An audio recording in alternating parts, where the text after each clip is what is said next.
าวสารวัตรเป็นไผ่ยาได้น้องนางเอ๋ยอาอยากได้น้องลาเมื่อเป็นไผ่ทินสวรรค์ลานา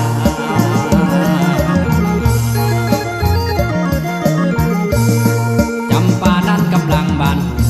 หอมกินเจ้าโอ้ยตัวแผ่นดินลาวดอกงามนั้นพวมจะบานหักเฮานั้นแทนดูมลืมเจ้าสารวัตรบ่าวสวรรค์บ่ลืมบ่าวสวรรค์เจ้าสารวัตรบ่ลืมขอหักเฮาดูที่บนฟ้าดินสลา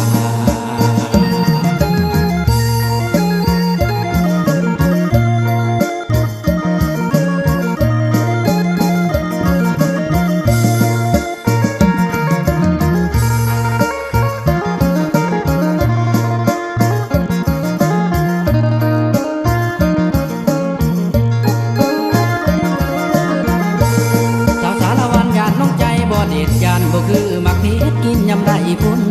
จมเอียงอายจมว่าเพชรขนาดเพชรเรางามนั้นเพชรขนาดสินค้าติดตลาดมาเพชรซื้อลือซาสาวสาแขวงสารวันหักกันโนต้องการที่แต่งไปเป็นไผ่ยาเอาจริงแล้วทางน้องก็บ่ว่าถ้าจริงแล้วทางน้องก็บ่ว่าสิหามาเพชรเต็มกระตาเมื่อตอนหยาดทางสวรรค์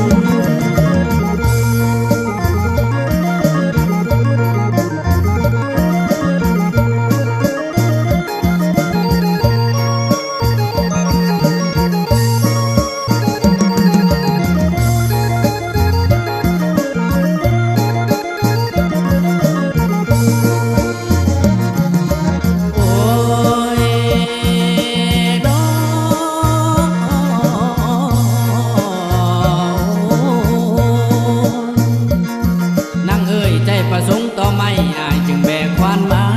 ได้น้องลานางเอ้ยใจประสงค์ต่อป้าจึงแบกแหมาพ่อนางเอ้ยใจประสงค์เอาน้องสาวสารวัตรเป็นไผ่ยาได้น้องนางเอ้ยอายอยากได้น้องลาเมื่อเป็นไผ่ทินสวรรค์ลานา